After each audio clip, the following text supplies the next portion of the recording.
You remember the definition. We say that a set connected if a disconnection isn't possible. I'm not going to repeat this.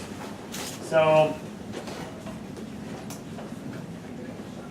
K is connected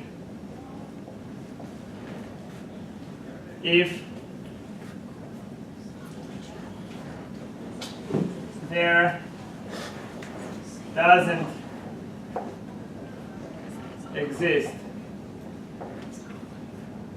a disconnection.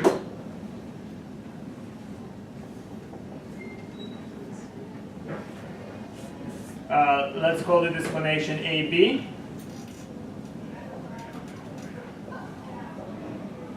So you know what I mean by disconnection is that K equals to A union B.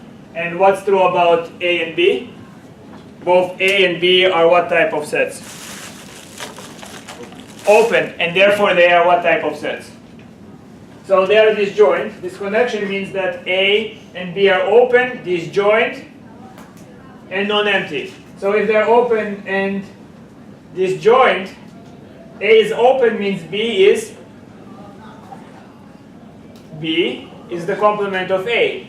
B is closed. Now B is open, A is closed, so they are closed.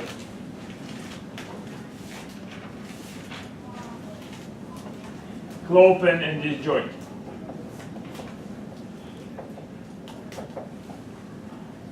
Yes? And if, that's the other thing that we proved last lecture, is that if K is a subset of M, where M is a metric, okay, then we can write K as a subset of U union V, where U and V are two disjoint open sets.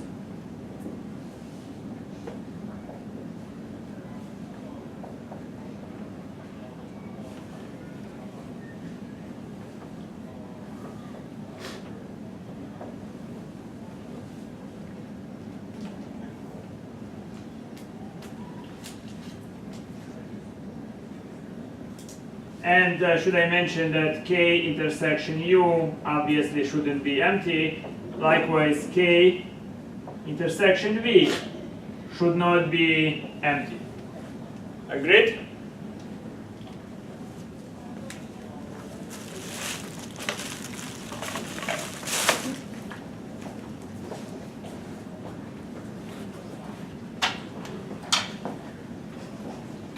So those are equivalent. In other words, you can disconnect a set relative to M. It will then is disconnected relative to itself. If it's disconnected relative to itself, it will be disconnected relative to M. And if people that study pure topology, because you don't have a metric space, this condition is not generally true, and it's easy to forget about this result. Sometimes that's the easiest way to prove certain things about connectedness. Sometimes you prefer to find a disconnection in the ambient space, and sometimes you work within the space itself. Okay? So let's now characterize the connected subsets of R. What is necessary for a subset of R to be connected? Let's see if you can guess it.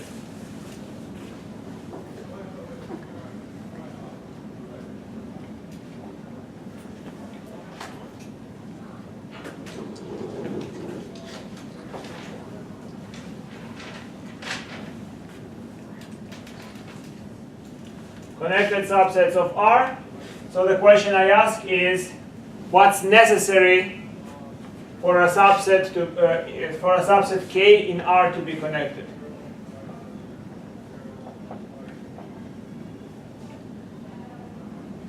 And check my spelling. I can never spell necessary correctly, no matter how many times I try. Is that correct? What's necessary for K as a subset of R that has the default metric to be connected?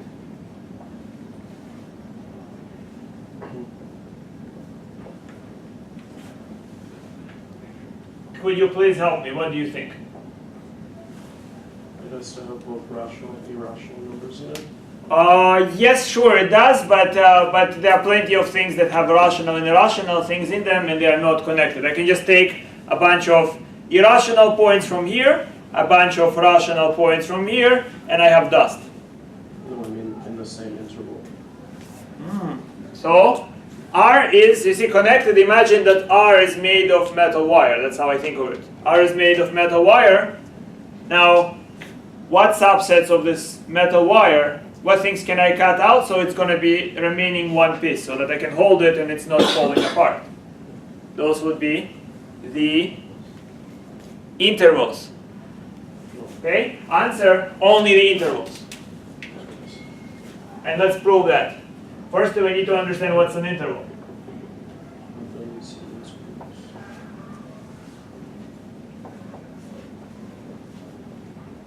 So what's an interval? So we would say, recall, K is an interval if you have a point x less than y such that both x and y are in K. That's, by the way, true in any space, right? If any space has that property, we can call it an interval. Of course, you see that we have some sort of relation, some sort of ability to measure what element is bigger than another. So there must be an order on the set. So if x is less than y, and both x and y belong to K, what follows is that any z between x and y, we would have that z belongs to K. Okay?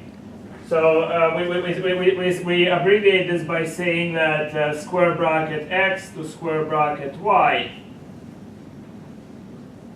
belongs, it is a subset of K. That's how we define intervals. You understand? So if you took 2 points in that space, all the points in this order between x and y are part of that set. So that's an interval. Okay, so how do we show that that only intervals are connected? So first, suppose K is an interval. If K is an interval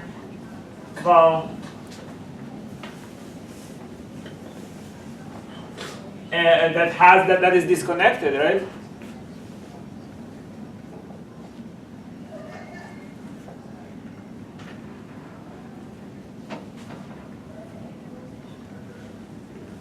We would have that that we can write K as contained in the union of the set minus infinity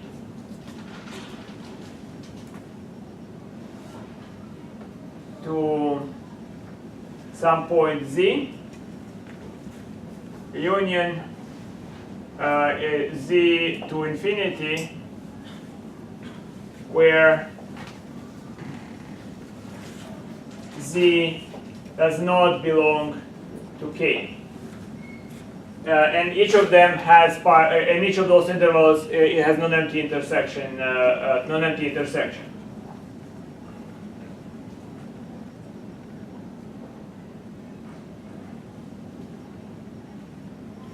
And let's say minus infinity to z intersect K, not an empty set, and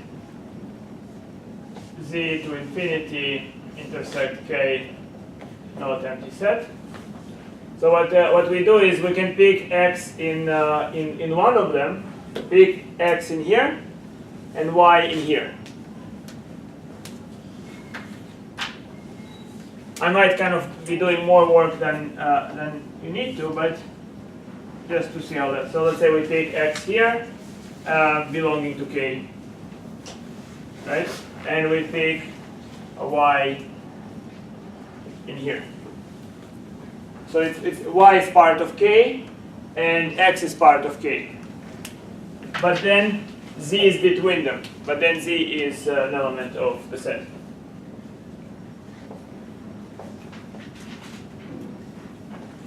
x less than, so then x, I will just say simply x to y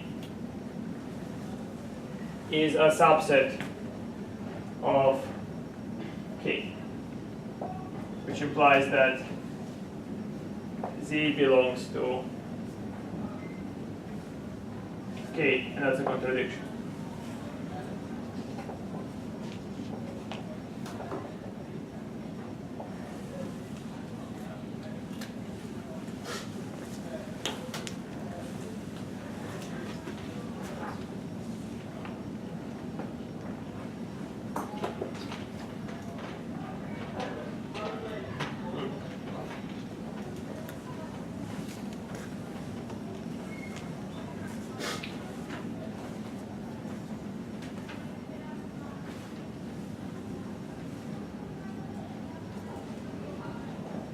You see, maybe I should mention a few more things. Well, you see, I said that this connection is minus infinity to z, and then z to infinity. Well, how do I know that's the disconnection? I was a bit lazy here. So suppose that K is an interval and it's disconnected. There are open sets. One open set that contains part of K, another that contains another part of K.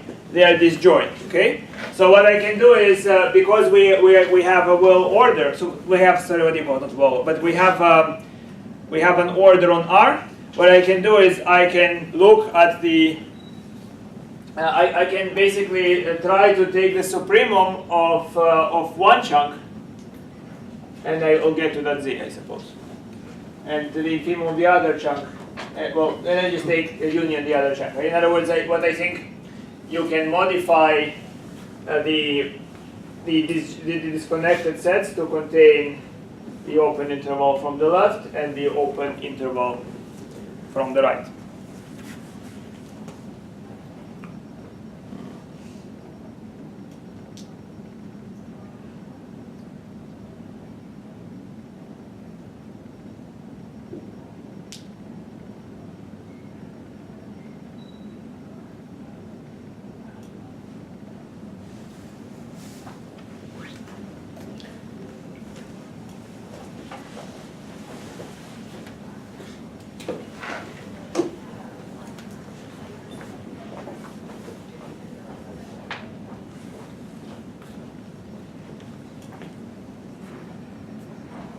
So what this means,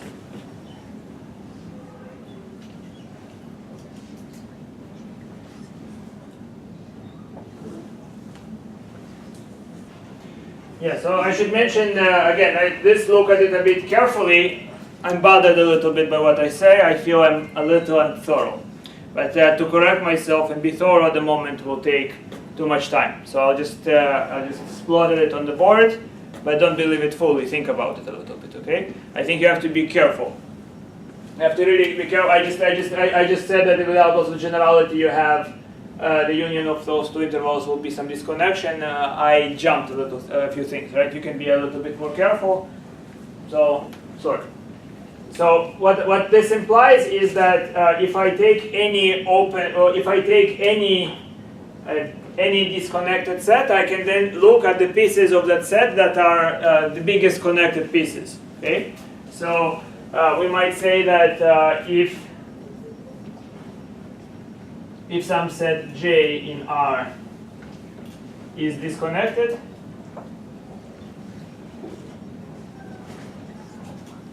we can say that J equals to some union of Ix, where X is an element of J, where Ix is the biggest connected component, the biggest connected set that contains Ix as a subset of J, is the biggest connected subset of J.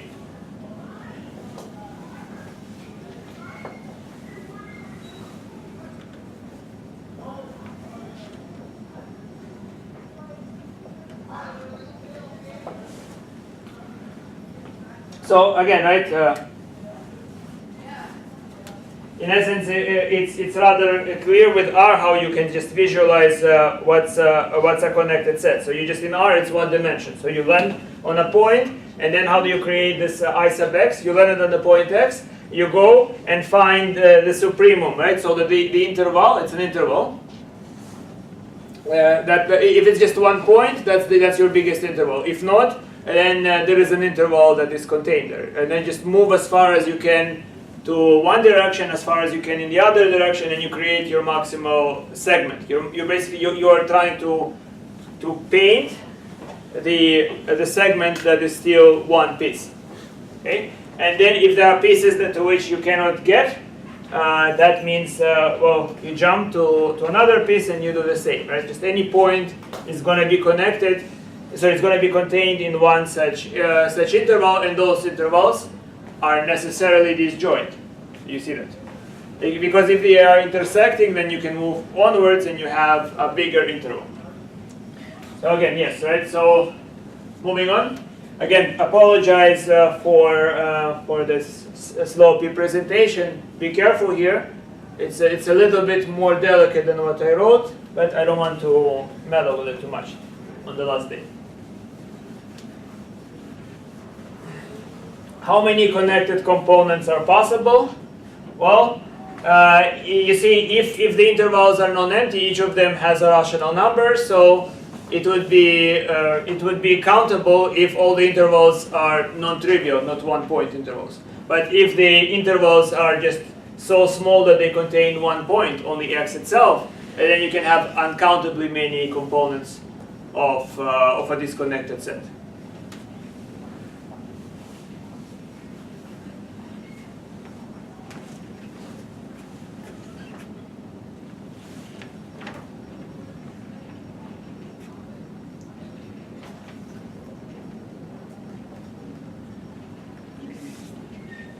So let's try to then describe connectedness in terms of continuous functions.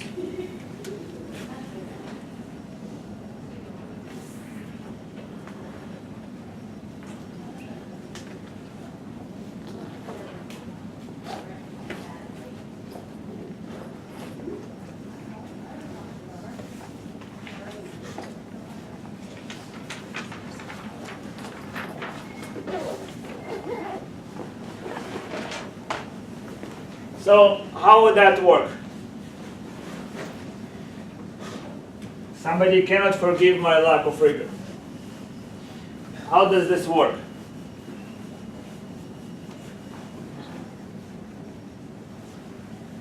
Well, we have the following lemma.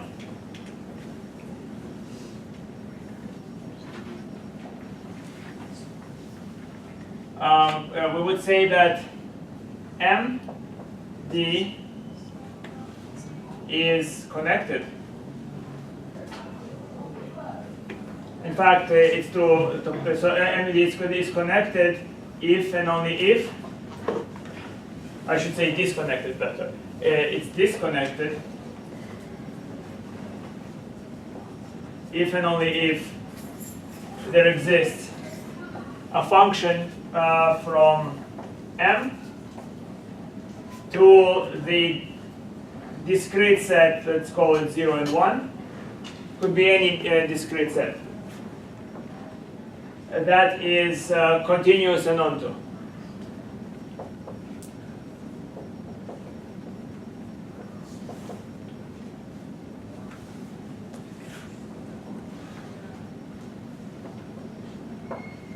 Continuous and onto. Now, why would we imagine that this is possible? Well, imagine that M is a piece of paper that was ripped into several pieces. Okay? So then what I can do is the continuous function, the process will be I crush some of the pieces and make them the singularity 0, and I crush the rest and make them the singularity 1. Right? A continuous function can then crush some pieces to 0, some pieces to 1 without ripping anything because it was already ripped ahead of time. Whereas if the piece is connected, to map part of it to 0, the other to 1, it will have to rip apart the fabric of that space. You understand? So that's why this theorem or this lemma is something that you expect. So let's try to prove it. Easy proof, I hope. So first assume that the set is disconnected. Assume M is disconnected. What's the implication? We then have that M can be written as U union V, where I don't really want to list again all the properties of U and V. I'll just call them, that's the disconnection. Some disconnection. So you understand what it means that there's some disconnection? It means that part of M is U, part of M is V. They are open in this joint. That's really all it means. So then how do you define the function? Tell me, help me define the function. I have the set U, I have the set V. They are disjoint and open. How do I construct my continuous function? Let F from M to 0, 1, the function only sends some things to 0, some things to 1, be given by what? Yes? Sends one set to 0 and the other 1. Exactly. F of x, let's write it as a piecewise function, 0 if the element was found in U, and 1 if the element was found in V. How do we know the function we defined is continuous? Well, you agree it's well defined because the definition, basically there is no overlap. It's clearly that x cannot be in both V and U. It's in either one of them, so you cannot get 0 or 1. There is no conflict, right? You have to get 1 exactly. So, how do we know it's continuous?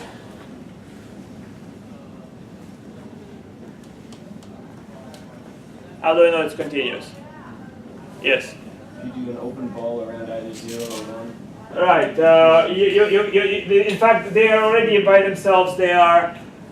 It's a discrete space, so every subset is open, right? What are the open subsets of this space 0, 1? The open subsets are the element 0, the element 1, the entire space, or the empty set. Okay. So you can see that for any open set you pick in the codomain, well, the function clearly is onto. So any point you pick in the range, the preimage of it will be U. If you pick 2 points, the preimage is the entire set M, and if you pick none of those points, the preimage is the empty set. So in any case, any preimage of an open set from the target space will be open. Okay. So I should say this: if V is any subset of 0, 1, then F inverse of V either equals U or, not I should say W, right? We don't want to reuse V, right? So W, so the preimage of W is either U or it is V or it is M or it's the empty set, all of which are open.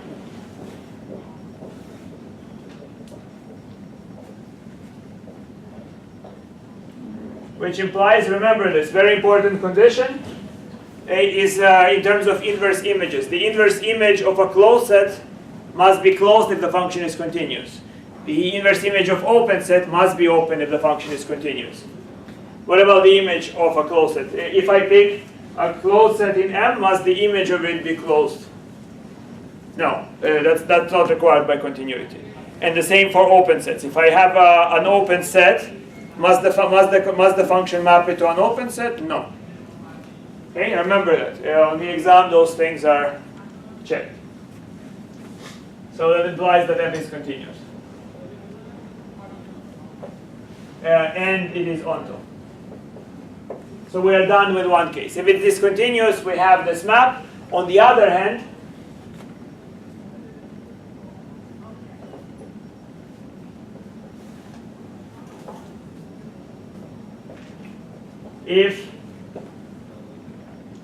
if a function like this exists, if such f exists,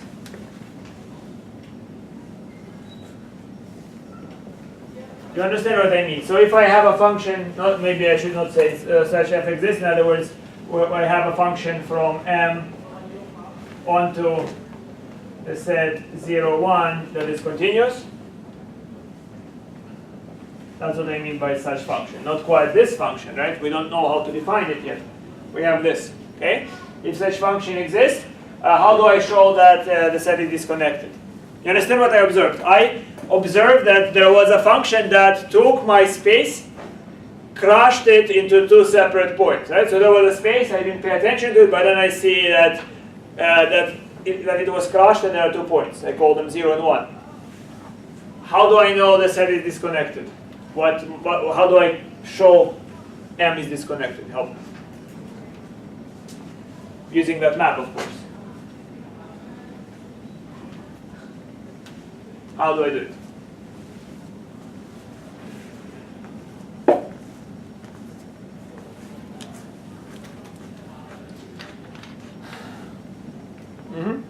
Check for continuity. Well, it's continuous. The function is continuous. That's what I have to know, right? If the function is continuous, does it imply that there is a disconnection of M? Because you know that you make open subsets, so you know that the 2 subsets that you get. How do I make them? Are open. How do I make them? 0 is isolated, so it's like an open ball around 0 will be an open subset in M. So we can do this way. Let U, even simpler, so like what you are saying, U is equal to F inverse of what? In other words, the inverse image, to be precise, of 0. And V F inverse of 1. This forms a disconnection. Because the map is onto, I know that F inverse of 1 is not empty. And 1 is an open set, the function is continuous, V must be open. 0 is an open set, the preimage must be open because by hypothesis the function is continuous. So then U, V, you see any element is mapped either to 0 or to 1, so U and V must be a disconnection. Either it's in the points of M that are mapped to 0 or it's in the points of M that are mapped to 1.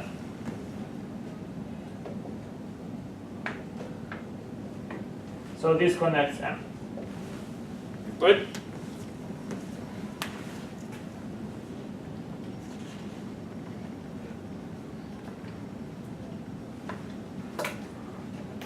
So this is so here is another theorem.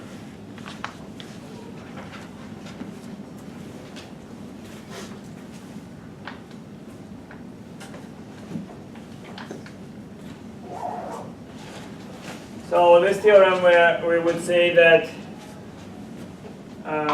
if I have the function f from MD to n rho and the function is continuous,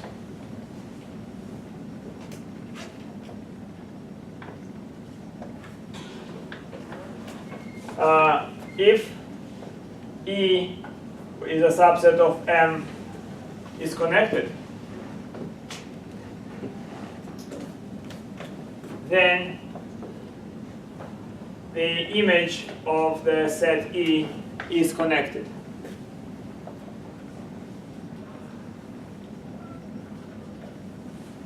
Okay, let's prove this. Again, hopefully it looks to you like what I'm describing is rather obvious, because, well, what do continuous functions do? They don't rip the fabric apart. So if it was some sort of rug that was intact, continuous map might glue parts of the rug together, might smash it in fact to a point, might stretch it, but will not rip the rug apart, and therefore that statement should be true from geometric intuition about connected sets and continuous functions. So how do we show this? Well, the function assumed to be continuous. So what we have is we assume that that this set is disconnected. Assume that f of e is disconnected.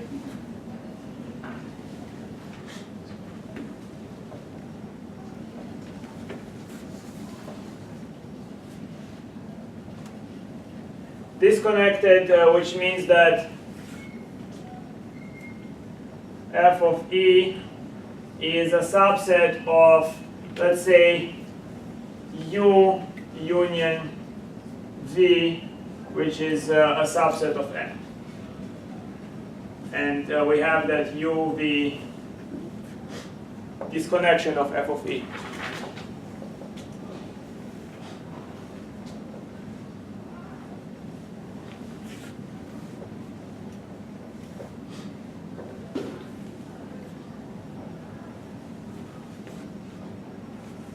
Okay, so what are we going to now do? So you see, so part of f of e is in this open set, part in this open set. In other words, what we are saying that the fabric clearly separated. The urn, e was an urn, then I mapped it somewhere, and what you see is just two separate bubble wraps. That means that somehow it's separated. That's what this means.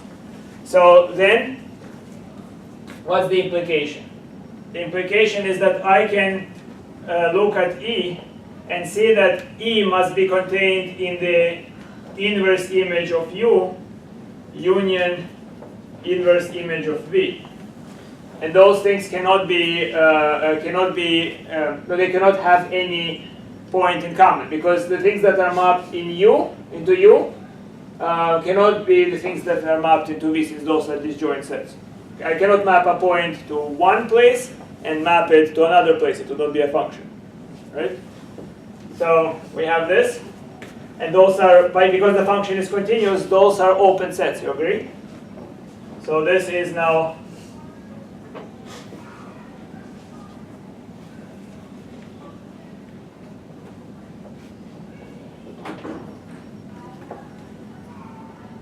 disconnection of E.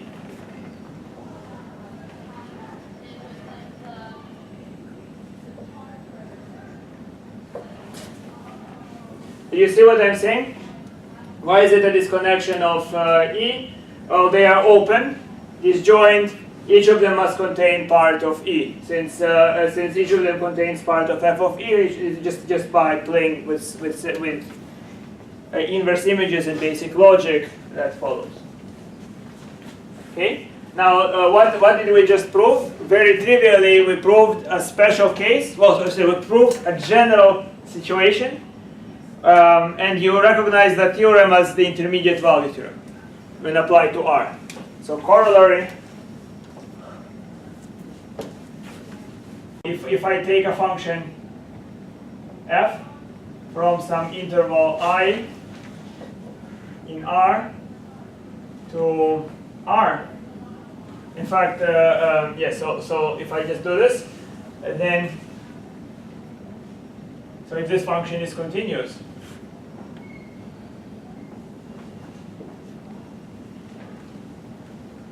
then the image of I is itself an interval.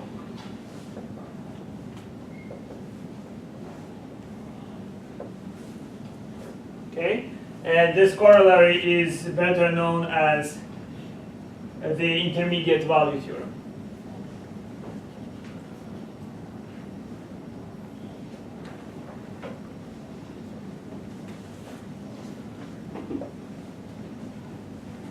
Remember this? So in examples that you had in calculus, you might have had some statement like this. So you had f defined on some closed interval AB into R, and then you observe that f of A was less than 0, but f of B was bigger than 0, let's say, right? And then you concluded that for some C between, then you concluded that if you take a C between A and B, f of C was actually giving you the value 0. Now, why is that? How does that follow? Well, very simply, we couldn't prove it in calculus. We didn't develop the concept of connected sets. but here the proof is trivial. It's simply that what we have is that f of the set AB. This is an interval, right? It's equal to some interval j.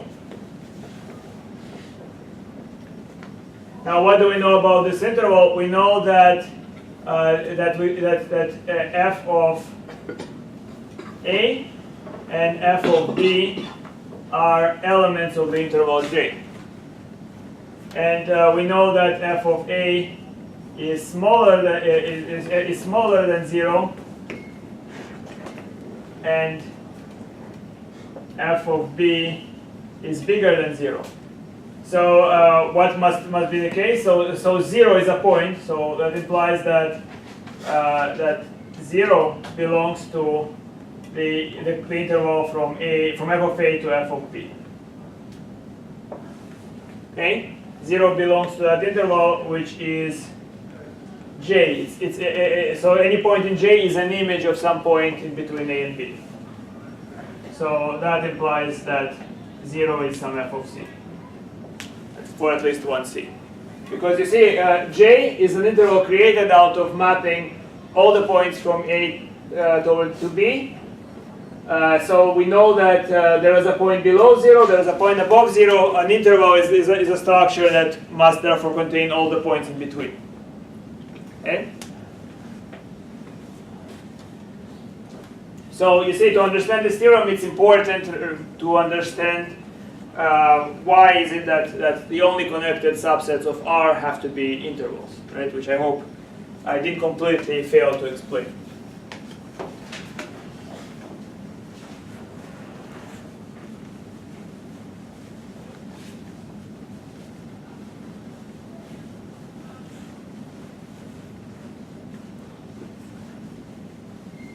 By the way, just a brief question. Suppose that the image of some set, so the image of some set is connected. Does it mean that the set was connected? The function continues. So the image of some set is connected.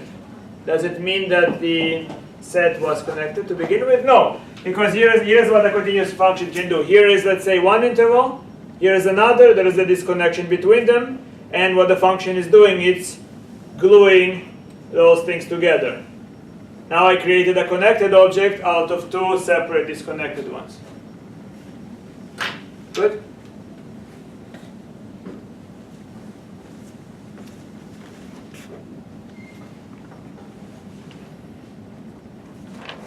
So connectedness plays a huge role if you go study, let's say, complex analysis or many applications of it. One of them is that if you have a function from either R2 or R3 or any sort of connected space or some part of it into natural numbers or into a discrete space, the function, if it's continuous, must be constant.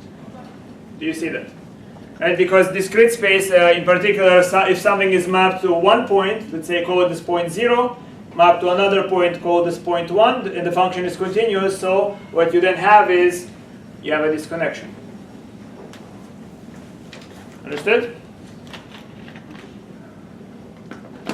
I hope so.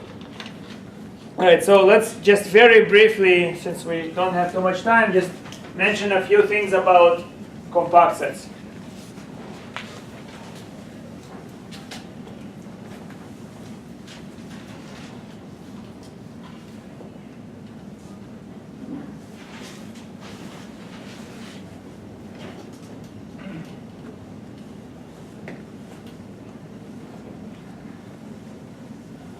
So since we don't have too much time, I will shorten my introduction to it. I'll just give you the standard definition of how compact sets are defined. You say that K, a subset of the metric space MD, or in general just any K, is compact if every open cover of K can be reduced to a finite subcover.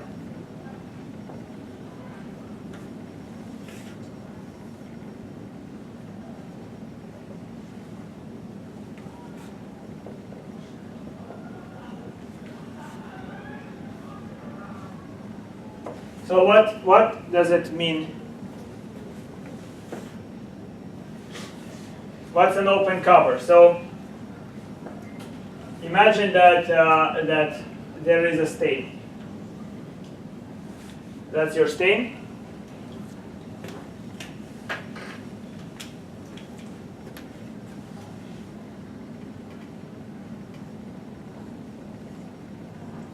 That's the set K. Okay, so that stain,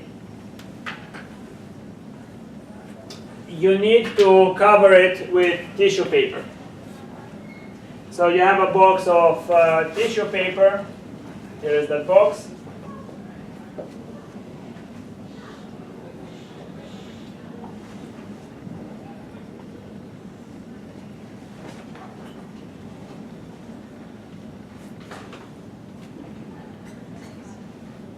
This is the box of tissue paper, something that you should already know. My example, I have it on video. So it's a box of tissue paper. What are those tissues? Could anybody tell me? What do they signify? What is each tissue paper? Open cover. Open set. So the most general situation, I started with totally bounded sets, but the most general situation is open set. So that's the open cover. So what happens with this open cover is that I can, so let's call this set O for the open for some open cover. This box might contain infinitely many open sets or infinitely many tissue papers. Okay, and what you do is you take those tissues, you throw them over K. Again, right, the general situation is that the tissues don't have to be of the same shape. There can be open sets of all sorts of forms. So here is one tissue thrown here, another thrown like this, another thrown like this. One is cut out because of a lot of crying, because you haven't done well enough in my class, and you blame me for it. I was not a good teacher. So, you know, this is the situation, but I'm tired, you see, I'm tired, very exhausted. So I drew only a few of them. I already drew your finite subcover. Imagine that you have infinitely many of them, okay? And the analogy, again, it was inspired by a lot of people in the school. They're very active socially. They really care about the environment and about rights of everything. Like they would come to a homeless guy and they say, why isn't anyone helping this person? Help this person, right? So that type of situations really inspire me to come up with those analogies. Right. So what you have is you have you covered this stain with tissues, and you used infinitely many of them, and of course you are irritating somebody who loves trees. So he comes to you and says, reduce your carbon print, take those tissues and just cut out, just don't use so many of them, right? So the thing is, a compact set is one where you can be economic, where you can no matter what horrible shape of tissue papers they give you, right? I mean, let's say, once the communists take over, it will be really, there will be no bags in the stores, you know it, right? You go to France, there are no bags. You cannot really, you're not getting a bag like this in Europe. Okay? So similarly, you would probably come and you would get a very weird box of tissues. Very weird. It might, the pieces might be microscopic, it might be of different shape. But if you have a compact stain, no matter what sort of box you have, you can cover, you can just throw the entire pile of tissues, and then you remove all but finitely many, and still the stain is fully covered. Do you understand? That seems like a weird definition, and why would anybody make such a definition? Why would anybody care?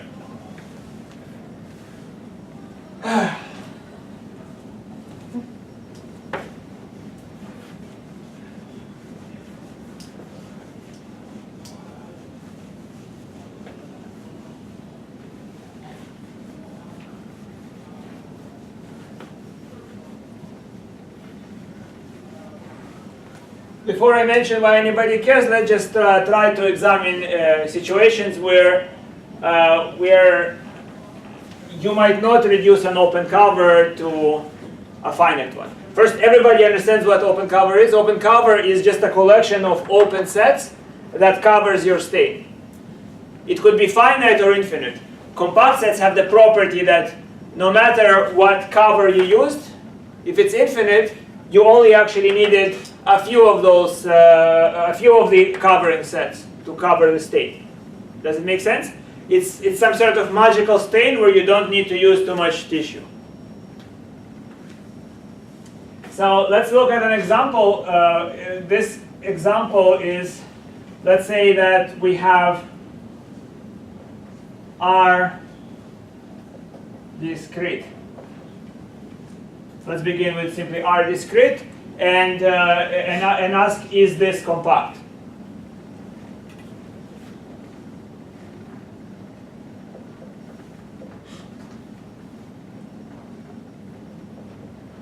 What I'm asking, in other words, what I'm asking, is it possible for some sadistic hippie, right, for somebody that comes, somebody from the left, I suppose, right, well, comes to power and to create a situation, like Noam Chomsky, I don't know, right, create a situation where your life will be unbearable. You would be crying as you cover this piece of paper, so this space with tissues.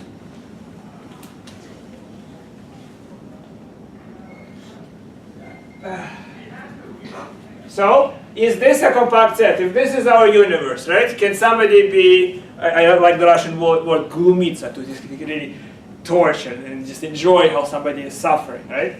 Could I give you a box of tissues that would really cause you to suffer? Cover the state. Could I create such a box of tissues that will cause you to really be sad? Can I? If I cannot, then the set is compact. If I can I? You don't know me. Yes, I can. So here is my set O. It's discrete, so I'm going to give you the following tissue. Here is the box that you're getting. So U is the collection of singletons.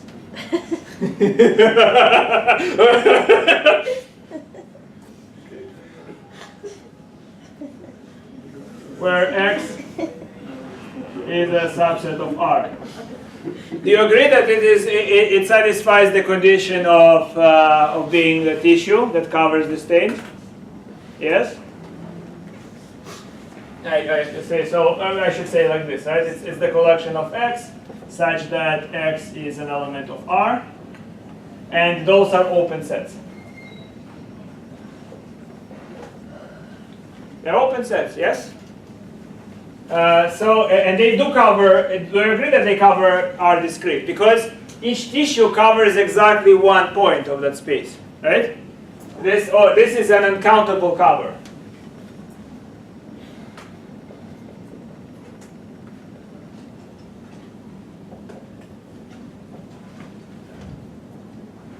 Is an uncountable cover and cannot be reduced at all.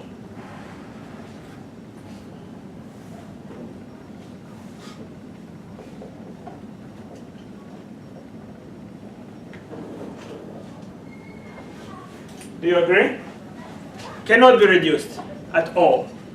Because remove one point, no longer is the stain covered. So this set is not compact.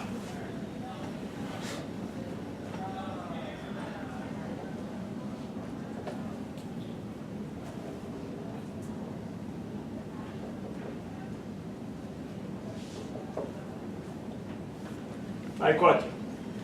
Now, could anybody tell me, if I have a discrete space, what's the only condition under which I know it's compact? Discrete spaces are very simple. What's the requirement? What's the defining condition for me to know that if I have a discrete space, it is compact? Could you please tell me? It is? Finite. Finite, very good, right? Because in a discrete space, I can give you the worst possible towels, right? I can give you the towels that contain a single point. And if you have infinitely many points in the set, I can give you a cover that cannot be reduced to a finite one. You understand? I could be nice and give you a cover that is reducible to a finite one in almost all instances. Well, one cover is I am very environmentally unfriendly, and I just give you the full space. That would be a huge blanket, very wasteful, and you cover the full state. But the problem is, can I cover the state with the worst possible towels? And use only finitely many of them. And if so, the set is compact. You understand? There is more. It's not always easy to know from this definition, but again, in my notes and in the videos, etc., there are equivalent conditions definitely when it's a metric space. So now let's consider another example. Right? You might complain and say, well, this space, well, it's discrete, whatever. It doesn't even look short, maybe. Let's consider this example.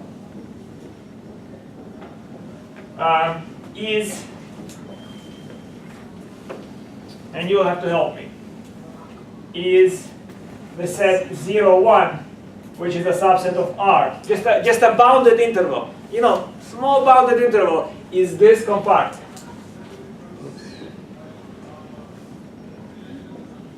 You understand my question?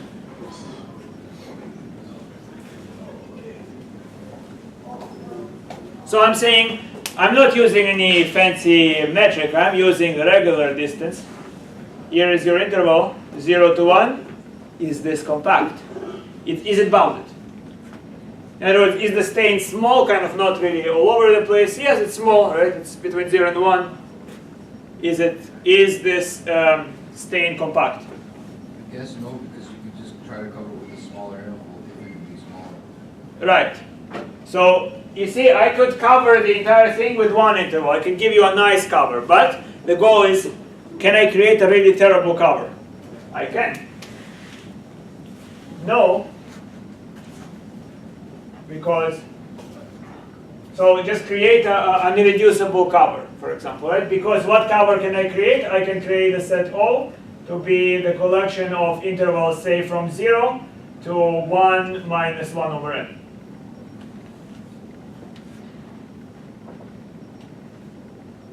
And n is bigger or equal to 2. You agree? So each of those towels, what you have is each of those towels it's too short. It starts from 0 to some point, let's say, maybe when n is 2, it's from 0 to 1/2. Next one reaches a little bit farther, from 0 to 2/3, I believe, right? Next to 3/4. Next to 4/5. Each of those pieces reaches a little bit more, but I cannot cover by finitely many pieces, because if I only have finitely many pieces, there is going to be the biggest of the towels, which in fact eliminates all the previous ones. The biggest towel doesn't quite reach 1. So I created a box that does not have a finite subcover.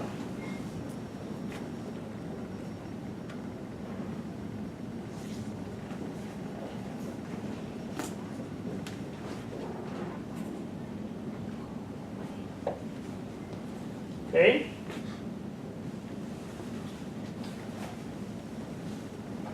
All right, let's see how about this interval.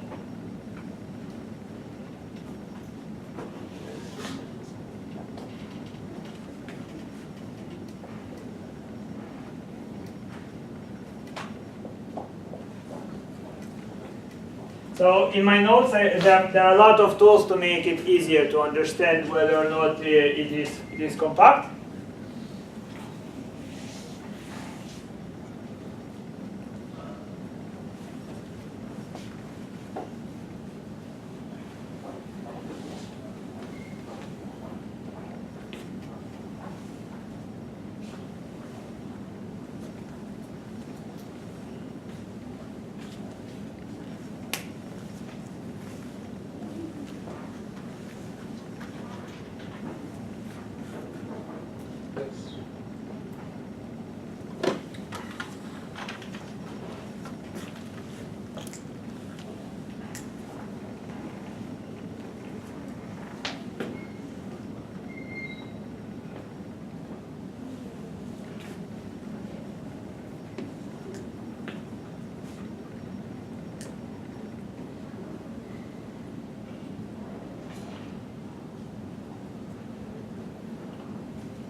So the answer is, Yes.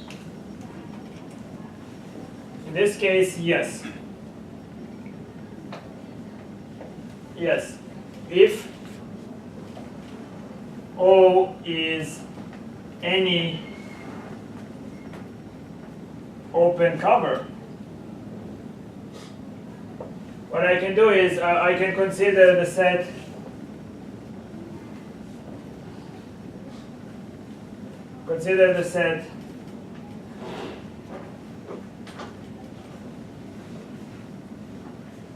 S, which is, well, let's call it maybe A, which equals to the collection of all points A in 0, 1, such that the full interval from 0 to A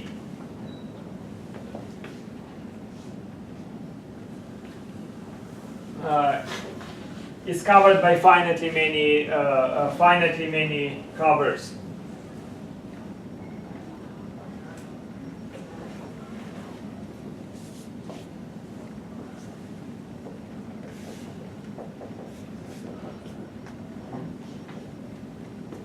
By finitely many elements U belonging to the O. Okay? So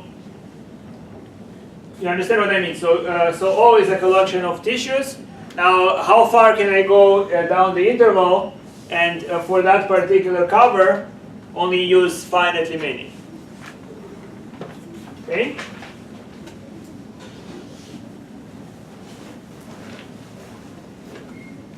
So what happens is that first we know that so we know that this element A is so we look at supremum of A and call it S. Okay. So what do we know? We know that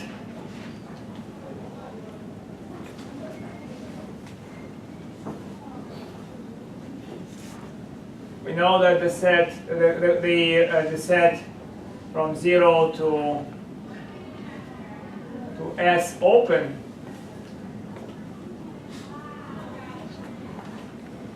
is covered by finitely many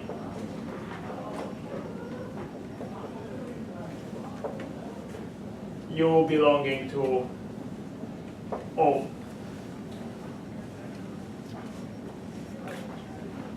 Right? Because if I take any element below the supremum, that full interval from 0 to that element below the supremum, by this definition, is covered by finitely many subsets. Right? So for any so take any element below S, and that's going to be the situation. And then what you look at is you look at S, and you say, so if S does not equal to 1, in other words, if S is smaller than 1, then what we can do is there exists some U sub S that contains S, and then what we can do is we have U1 union U sub n. It contains all the elements, let's say from 0 to S minus epsilon, right? Because it's a supremum S minus epsilon, this part is covered by finitely many, and then here what I'm saying is if this is S, this is S minus epsilon, this is S plus epsilon, and this is entirely a subset of U sub S because U is open. And then I can take I can take the union of it. So U1 union UN union U sub S will contain the set 0 to S plus epsilon.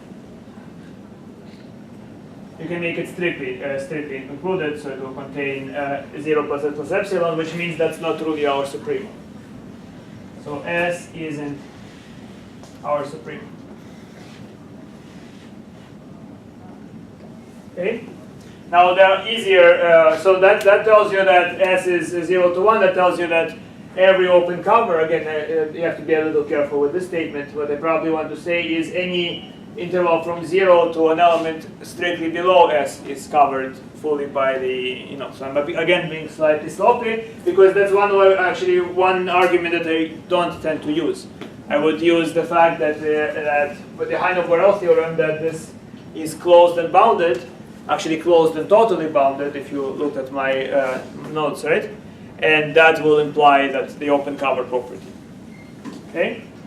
Now, so why are such sets important? Right? Say, I just gave you some examples where the set is not compact and some others where it is compact. Why is it important to consider compact sets?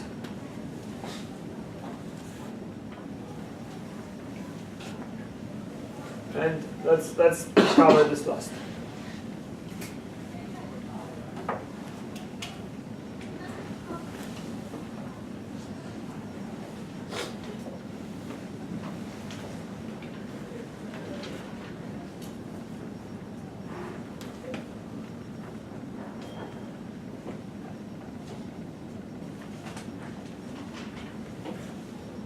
So, in the consideration of those open sets is this, okay? So,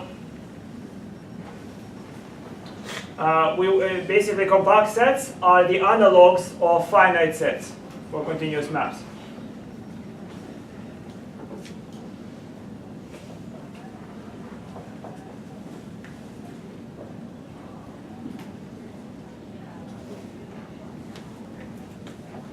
To finite sets.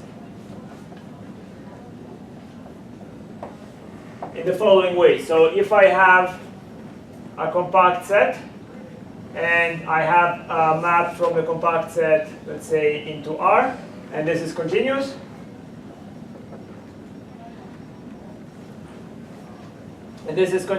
then that would imply that F attains a maximum and a minimum over K.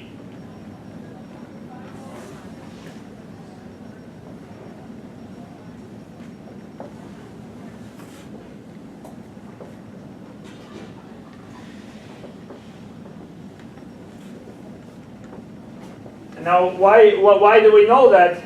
Why is it that the analogous to finite sets is?